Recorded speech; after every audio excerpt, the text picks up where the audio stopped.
48 hours, we take you there.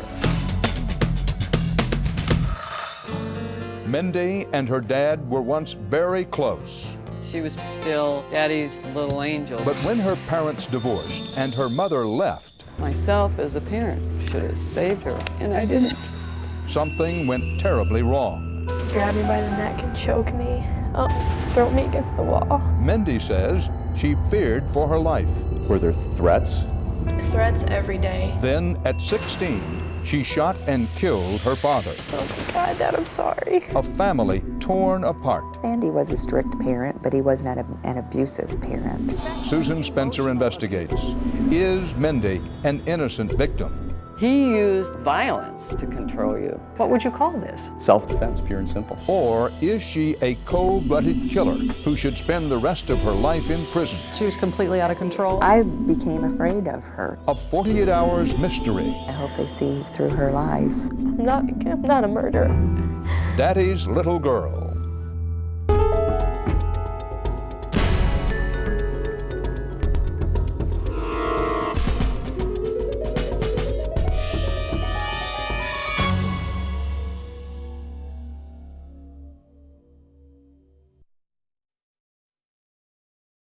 A parent lays down the law.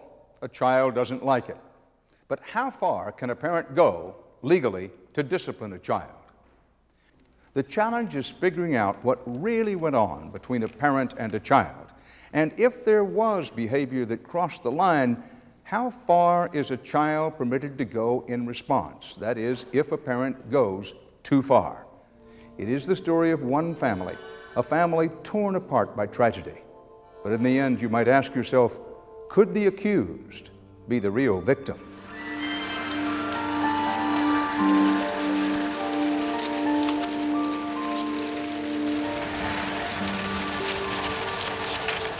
I come from a small town. It's a farm community.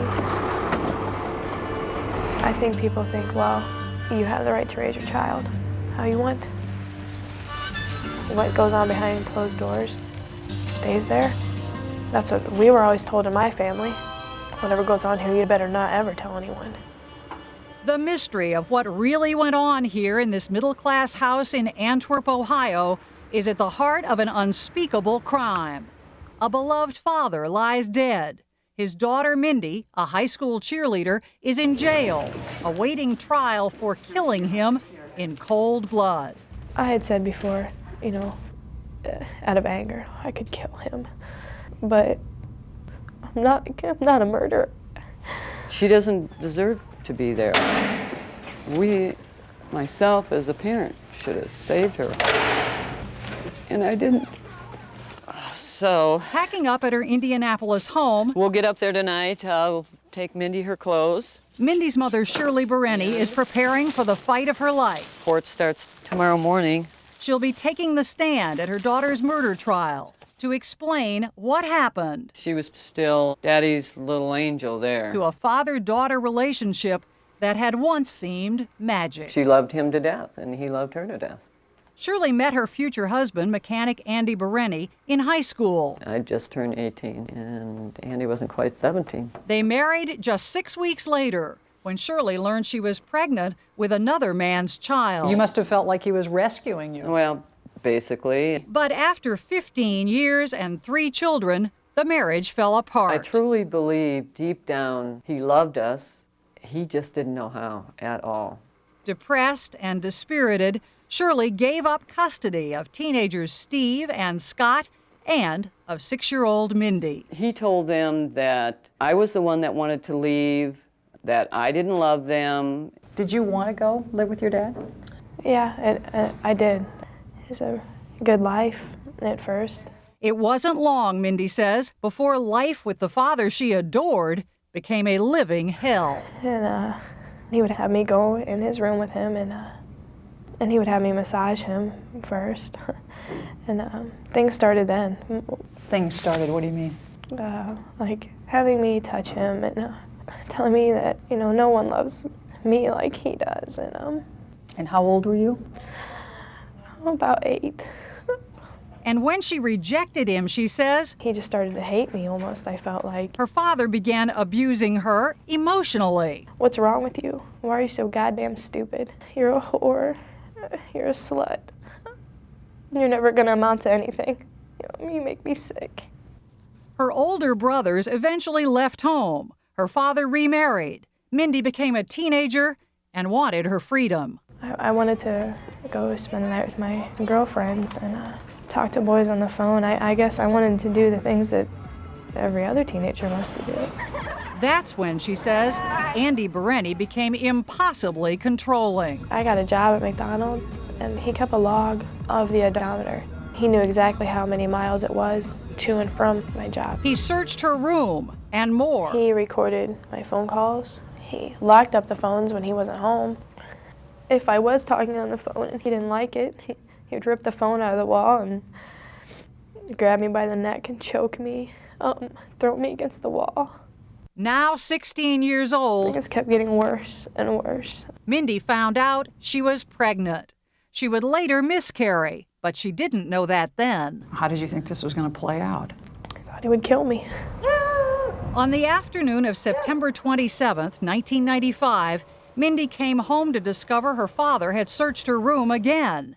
This time, he had found her ashtray. I just got really scared. He just told me the night before that if he caught me smoking again, it would be the last time. And then I started to think about being pregnant, what he was going to do. It just kind of all built up. She broke into her father's bedroom and took his shotgun. She was going to kill herself, she says. I went into the bathroom because I figured if I messed up and I didn't kill myself, I didn't want to get in trouble for making a mess on the wall. What stopped you? Every time I got ready to pull the trigger, all I could think of was that I was pregnant. So then I just decided that I couldn't. But before she had a chance to put the gun back, Mindy says, her father came home from work. Right when he opened the door, he hollered, "Where the hell are you?" I just got really scared, really angry. I just screamed at myself to stop, but I couldn't. The next thing I remember is him turning around and looking at me. I just said, "Oh my God, Dad, I'm sorry." Mindy Bereni insists she killed her father in self-defense. To convince a jury of that, she will use the risky and rarely successful battered child defense. She'll claim physical, but especially emotional abuse. Abuse that left her in such terror of her father that one look from him that night sent her over the edge. She killed her father. She shot him, but she didn't murder him. Mindy's attorney, Larry DeLabio. What would you call this? Self-defense, pure and simple. At that particular time, in her mind, there was a perception of imminent danger, of fear. But a huge problem for the defense is that Mindy told no one, not one soul, about the abuse until after the killing. Nobody's known about it until now. She didn't tell anyone. She never told anybody. I was scared. I didn't trust anyone. Why didn't we see something wrong even there compared to what she used to be? In hindsight, Shirley clearly remembers her daughter's cries for help. She had called me, she said, "Mom, you're not listening to me." I mean, clear as a bell, "You're not listening to me. I can't take this." And I said, "Okay, Mindy, we'll get help." But nothing Mindy told her mother came close to the abuse she now describes. She would say, "He yells at me all the time. He won't let me do anything," that kind of thing. But other than that, no. Looking back, Shirley says, she should have understood what really was going on. I should have known. I was just stupid. Because she says she experienced exactly the same kind of abuse at the hands of her ex-husband. He used intimidation, threats, and violence to control you. Did he physically beat you? He didn't beat me. He would choke me, slam me against the wall. You can get beat and the pain goes away. It takes you years and years to get over somebody making you feel like you don't want to live. She left her 3 children with him because she says she had no choice. I was afraid of him. She never dreamed Mindy would become his next target. I never believed that he would do it to her too, because she was his little princess. There's no excuse for me leaving her there. Can you ever stop blaming yourself? Maybe when she's home, maybe. She was just as afraid as I was, so she understands my fear and I understand hers. An earlier trial ended in a mistrial, so this time Shirley will have her last chance to fight for her daughter's life in court. I really believe in 2 to 3 weeks, Mindy will be home, where she belongs.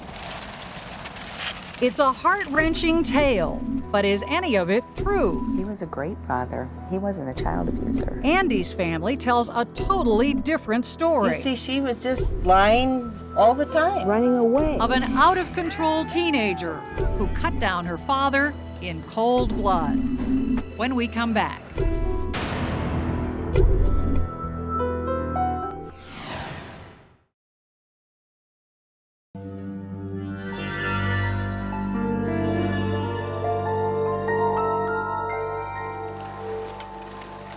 I feel for Andy still today.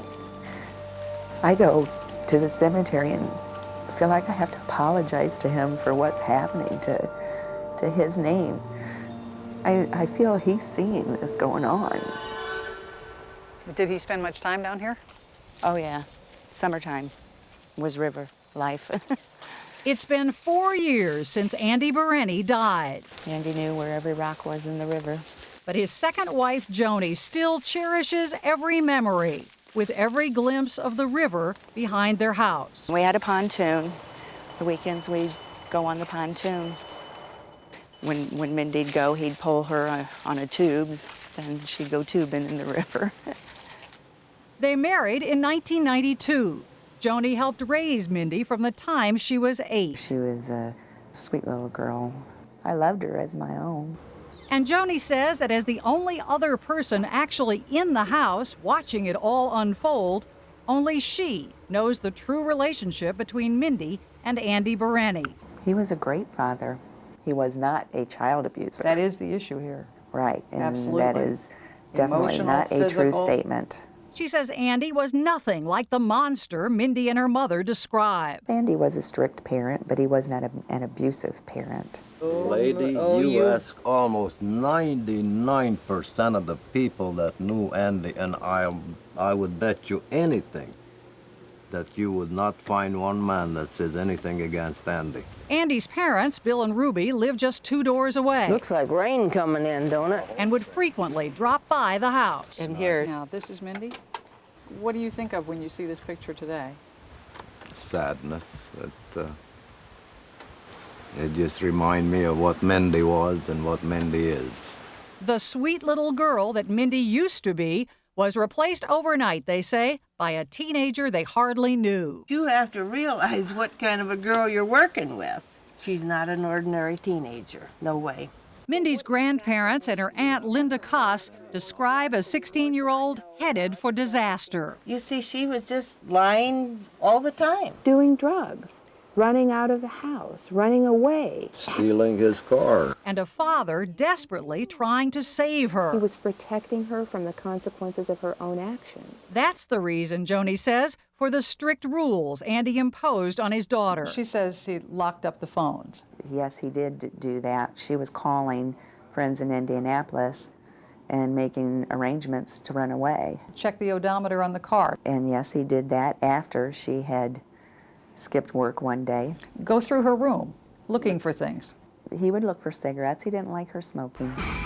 In the months leading up to the killing, Joni kept a diary chronicling Mindy's misbehavior. Quite a bit in there. The many times that she snuck out of the house, drinking, and just the lying on where she was going and who she was with. Go ahead, break the rules, and have some fun. It was to the point where you didn't believe a word that she even said. She was completely out of control. I became afraid of her. She was, the way she talked to her dad, she was so mean to him.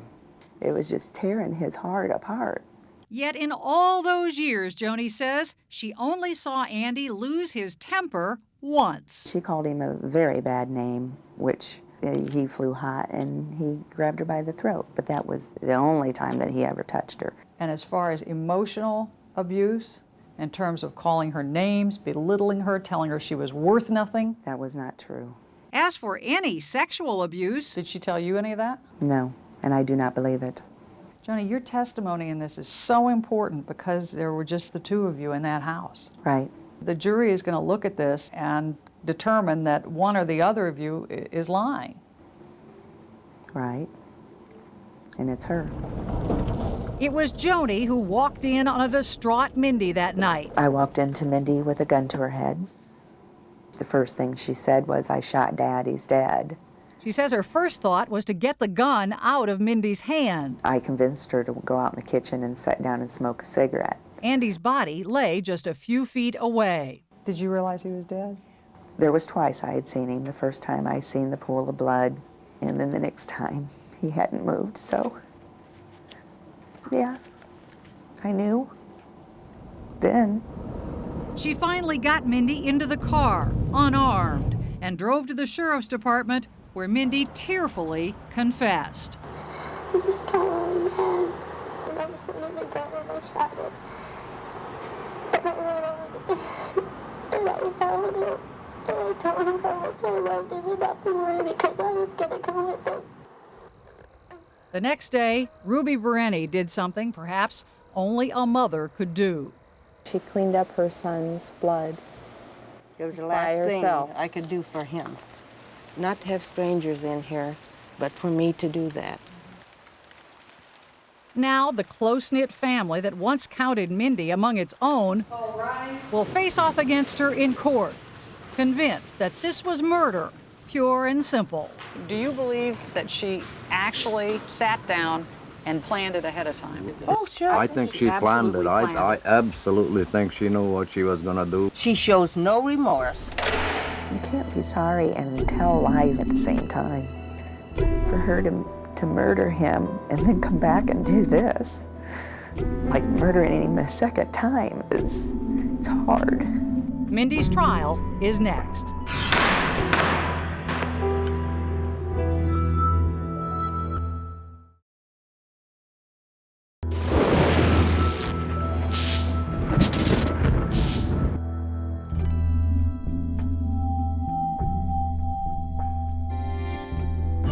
Who is the abused? But who is the abuser? Who is the criminal? Who is the victim? Hold the court doors on 2. All rise. It's day one of Mindy Bereni's murder trial in Lima, Ohio. Yes, sir, can I help you? Larry DeLabio, Mindy Bereni's lawyer. And her lawyer is feeling the pressure. She's a good kid. She should be out. She doesn't deserve to be in jail. But 20-year-old Mindy faces life in prison unless a jury believes her risky defense, that she was a battered child. Sleep last night? Battered not just physically, but emotionally. We're just going to tell him the facts. We're going to tell him the truth. Battered until at 16, she had no choice but to kill her father, Andy. If I had said, "Dad, I need your help, I'm pregnant," he would have killed me or he would have beaten me very badly that day. So you think you did the only thing? Yes. She must realize what she has done. It's the most heinous act. Andy's family and his second wife, Joni, hope the jury will see Mindy as they now do, as a calculating killer with a story concocted to get away with murder. We'll read through this. Before the trial begins, Mindy and her main ally, her mother Shirley, It'll be okay. Just have to tough out this couple weeks. meet in a private back room. You're ready. The counsel for the state may make his opening statement. Ladies and gentlemen, State Prosecutor Joseph Burkhardt. Mindy Bereni is guilty of aggravated murder, and there's no legal excuse for her to walk away from this crime. Mindy's story, he says, is pure fabrication. This is a poem that Mindy wrote, and on the bottom there's a knife with a heart, and there's blood dripping off the knife. This is what Mindy's thoughts were. This is truly who Mindy was. She planned this murder, he insists, from the moment she broke into Andy's bedroom to steal the gun. This is Andy Bereni's master bedroom. If indeed she intended to kill herself, Burkhardt wonders why then she went to the kitchen bathroom. Rather than going to this bathroom, which is located next to the master bedroom, She traveled across the house here to this small bathroom located off the kitchen, and that's where she sat for about an hour before her father came home. That bathroom was the perfect spot, the prosecutor says, for Mindy to lie in wait. Mindy is in here. Correct. Andy comes through this door. Yes. Document handy has been marked as State's Exhibit number In court, Burkhardt also highlights how Mindy's claim of self-defense makes no sense given how Andy Bereni died. The cause of death was a shotgun blast to the left back. Mindy shot her father in the back. We have a man that's standing 40 feet away. We have a teenager in the middle of the room with a shotgun. There's no confrontation, no verbal exchange, no physical exchange prior to the shooting. But jurors can buy the prosecution scenario and still not convict if they accept the battered child theory, if they really believe Mindy feared for her very life. The thing that's real critical is what did Mindy perceive was happening at the time that she shot her father? She said she was terrified. No, she said that she was totally pissed. She said that she was mad, she was angry. Remember this? Fear has never come into the equation until much later, when all of a sudden, oh, I was fearful of my father. Raise your right hand. After 2 days, the prosecution wraps up its case. Do solemnly swear the testimony with testimony from Mindy's stepmother, Joni, who concurs. Mindy would go toe-to-toe in arguments with her father.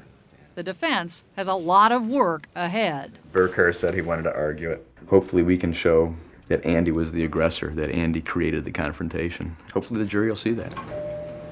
The next day... I'm a nervous wreck right now. What's writing on this? Tell me. My daughter's life. Here at this time, the defense would call Shirley Bereni. My biggest fear is that I am not going to be able to get through to the jury. Shirley testifies that during their marriage, Andy was violent and abusive to her and their 2 sons. Our normal humiliation and verbal beating place was at the kitchen table. He would make us sit there for hours, and I mean hours.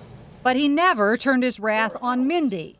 By age 15, however, she called me crying and said, "Please, Mom, please, I can't take this anymore." Did she ever tell you anything specific about any bad things that Andy was doing to her at that time? No. So Shirley left her there. She made one comment. "Please don't do this to me, Mom." But you did? Yes. After that, DeLabio says Mindy fell apart. She was diagnosed as depressed, suicidal, and homicidal. She spent 9 days in a hospital, but still told no one about the abuse. The fear of going back there anyway, and then having told everyone, just far outweighed the risk of telling, and maybe I wouldn't have to go back. So doctors released her to the one person she was trying to escape, her father. It was like a turning point for me. I just didn't care about myself anymore.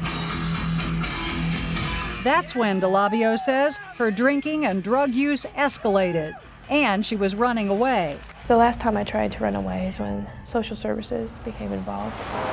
Social services in the person of child abuse investigator Laura Alvarado. Our agency received a call from a father who was upset and was having some problems with his daughter. But when Alvarado interviewed her, she sided with Mindy. I didn't feel the child was an unruly child. I felt that the child was troubled by what was going on in the home. In your investigation, did you see signs of physical or emotional abuse? Emotional abuse. Again, Mindy pleaded for help. She said, if my mother doesn't want me and doesn't want anything to do with me, then I'm willing to go to a military school, foster home. But Mindy was a minor, and what to do was Andy's decision.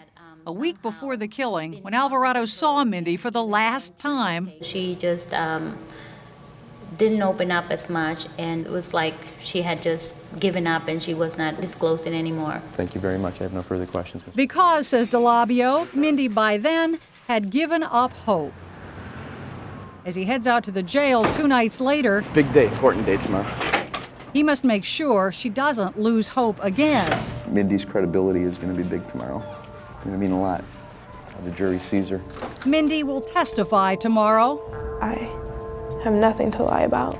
And that means steeling herself to relive the abuse that she says drove her to kill. As tough as it's going to be, put yourself there. Put yourself there. Okay? As tough as it might be to talk about it, just get down to it. Mindy takes the stand next.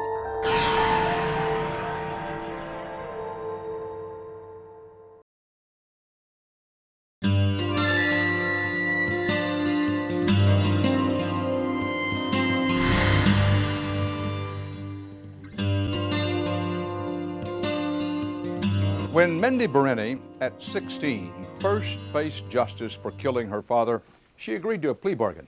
She went to prison and had served a good portion of her sentence. But then the courts in Ohio started recognizing battered child syndrome as permissible grounds for a defense in a murder case. That's when Mindy and her lawyer took a big gamble. Convinced she had acted in self-defense, they chose to go to trial. Offered a plea bargain, she turned it down. Now Mindy is prepared to tell the jury her side of the story, that she was indeed a victim. But if she loses this gamble, she could be locked up for life. Here again is Susan Spencer. But like nothing more than to go home, to be someone, to raise children. Mindy, you shot your father. Yeah, I know. Is there a price for that? I think every day I look in the mirror and know that. It's a pretty tough price to pay. I hope that's enough. That was our only son. Yes. It's 4 years to the day since Andy Bereni was killed. What's been the toughest part? Just being without my husband. And ironically, today, Andy's killer, his daughter Mindy, will finally take the stand at her murder trial. What is the possible sentence here should she be convicted? She could face 33 years to life in prison. Her testimony is crucial. It's up to Mindy to convince the jury that her father abused her for years, although she never told anyone about the abuse until after she killed him. I know what the truth is, and I hope that they see the truth too. I hope they see through her lies. Here at this time, we would call Mindy Bereni. As Mindy prepares to take the stand, her mother Shirley is worried. She has told us story so many times. Raise your right hand. At some point, you start to toughen toward that hurt. I think sometimes they want to see that emotional breakdown. Yeah, I'm worried. Mindy, you said you would go home from the bar. What happened then? Mindy begins by recounting the years of abuse. First, sexual. He would tell me to massage the back of his knee. Then he would roll over. Then verbal. And he said, "You're nothing but a goddamn worthless slut, just like your mother." Then physical. That's when he picked me up by my hair and started slamming my head against the door. Abuse that she says left her in fear of her life. Were there threats? Threats every day, jerking me around every day. I never knew what he was going to do. The jury is now excused for about 10 minutes. During a break in a private back room, her attorney worries Mindy isn't getting her story across. Don't think you have to tone it down when you're out there, react, okay? Don't feel like you have to sit there and narrate the story, okay? Just tell them exactly the way it happened. God, Larry, I can't remember what those arguments were like. I mean, they were so, God, they happen every day. I don't know how to explain it. Just explain how it happened. Mindy. I can't say, well, this is what happened this time, because I can remember him. He would stand Or and just look out say, the if I window, say that, and he would just turn around and hit me. So, he would, you know that noise he would make? He would just be like, ah, and he would just Try to follow me a little more this time, okay? I'm trying.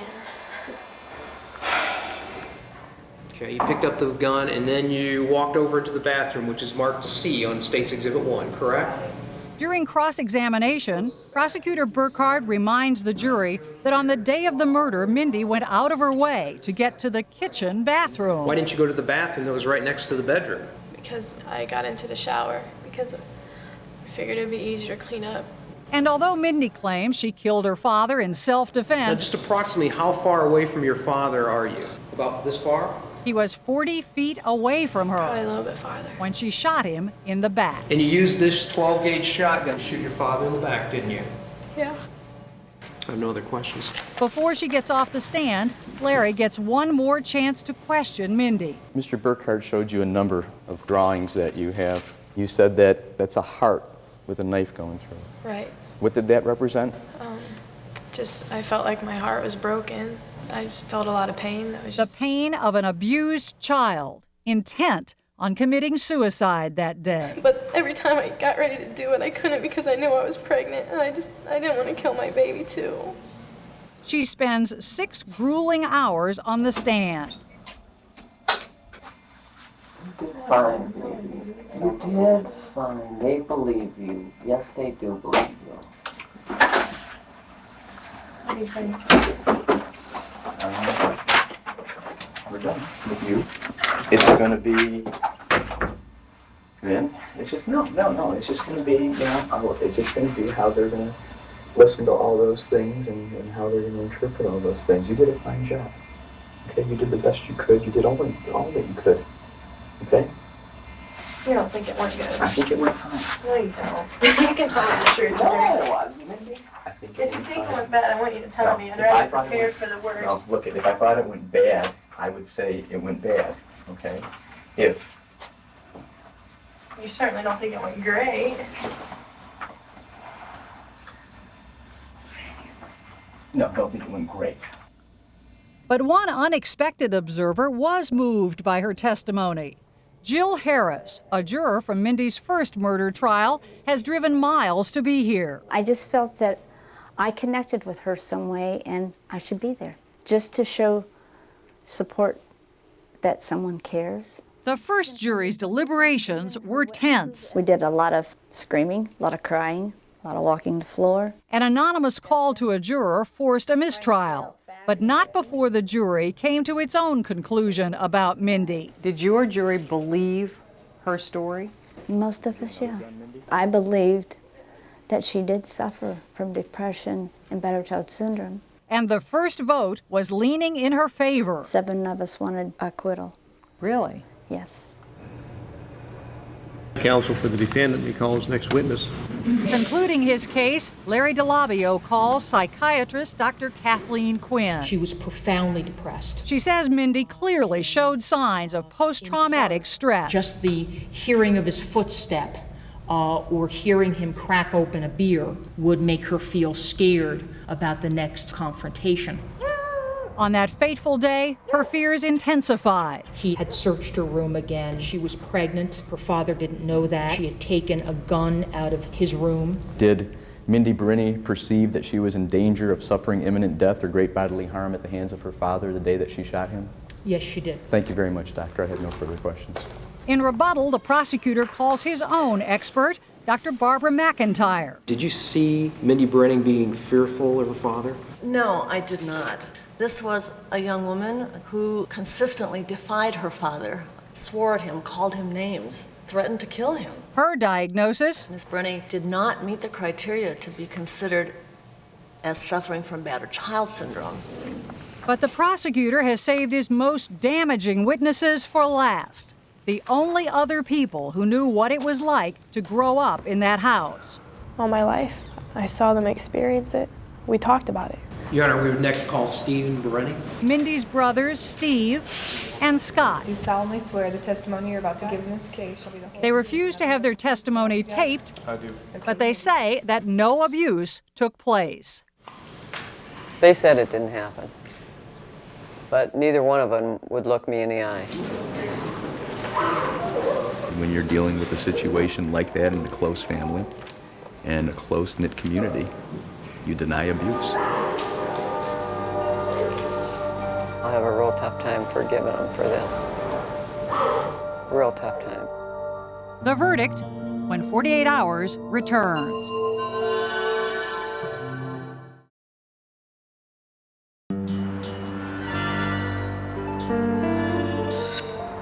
Yeah, this is it. This is the culmination of all the work, all the time.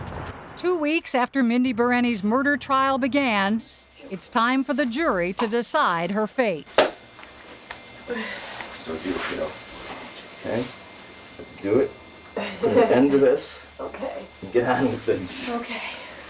The question, did she cold-bloodedly plan her father's murder? Mindy Brenny removed the final hurdle, and the hurdle was Andy Brenny. Or did she kill him in self-defense? She had an honest belief that she was in imminent danger of great bodily harm. that her dad was finally going to break.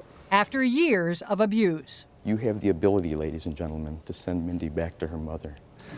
At this time, the jury is excused to start their deliberations.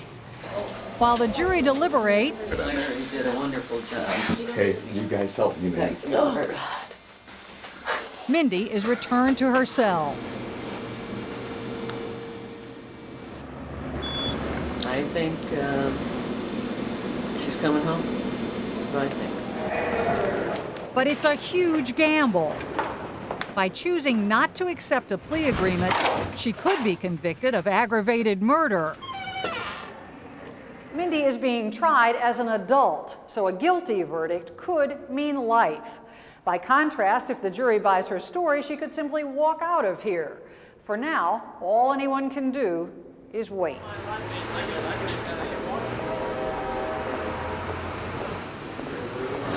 Well, the waiting. You gotta wonder what 12 people are thinking. We covered all the points. I hope they can tell who's lying and who's not lying. And they had to have saw Scott, Steve, all the lies Joni told that she got caught in. Who knows? And it's up to them, basically. It's driving me nuts that Mom can't be here. And that's the scary part. I'll hang out a little bit upstairs, take some more notes. Don't be gone too long. All right, I'll be back. I'll be back. After 24 nerve-wracking hours, We do have a verdict. the 9-woman, 3-man jury reaches a verdict. Where is she? Love you, babe. With her boyfriend Dave at her side, Shirley braces herself, As the jury reaches a verdict, as does the family of Andy Bereni. we, the jury, find defendant Mindy Ann Bereni guilty of aggravated murder. Mindy is found guilty of the most serious charge, aggravated murder. Control while committing aggravated murder. Not only did she kill him, the jury says, she planned it from start to finish. Again, thank you very much. The jury is now. The judge sentences her to life in prison with no chance of parole for 23 years. I can't believe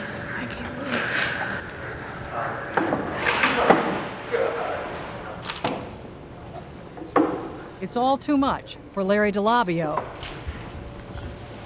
Oh my gosh. He faints.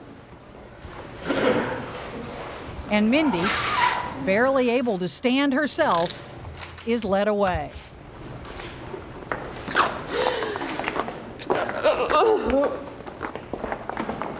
In her grief, Shirley lashes out at the Bereni family. You are the most evil people I've ever met in my life. This is your granddaughter, for God's sake.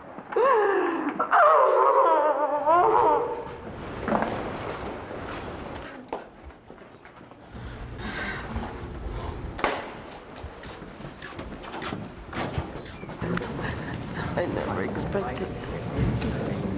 We needed justice. On the way back to her cell, a still shaken DeLabio tries to get medical attention for the nearly catatonic Mindy. Medical. These people are going to take care of you, okay? Just be okay. All right? I love you. Come on, Mindy.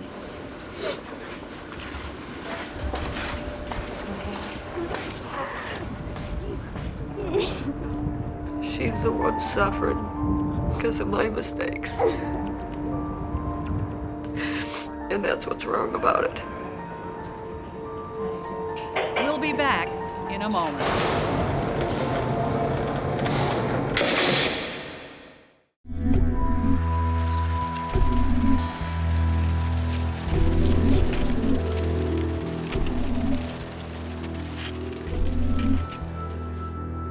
We were really shocked. It's the day after the verdict. I was stunned. I couldn't believe it. The Berenis so desperately wanted. We didn't expect it to be this severe, but I'm just glad that my son's name and character was more or less cleared up, that he was not the monster they made him out to be. I'm sorry, Mindy, but that's what you deserve and that's what you got. Do you think in retrospect it was a mistake to try to use this defense? No. It's what happened, and I'll get people to understand. It's the last thing I do. She said, Mom, I'll be all right no matter where I am. So we'll keep fighting, and as long as she stays strong, she'll be okay. Mindy Berenny appealed her conviction to the Ohio Supreme Court. It was denied. Research on family violence shows that the victims rarely come forward in a timely fashion. Their fear of humiliation and retaliation is a powerful deterrent. A child especially cannot just walk away. Many of the jurors who convicted Mindy Berenny told us they accept that she was a victim of abuse, but they were not convinced that she believed she was in imminent danger of serious physical harm. Some experts say that to make a case for self-defense using the battered child syndrome, jurors need to understand how a history of abuse can set off a violent response based on what a victim has already been through. Clearly, what went on in this family behind closed doors is every bit a tragedy. In many ways, it is also still a mystery. That's 48 Hours.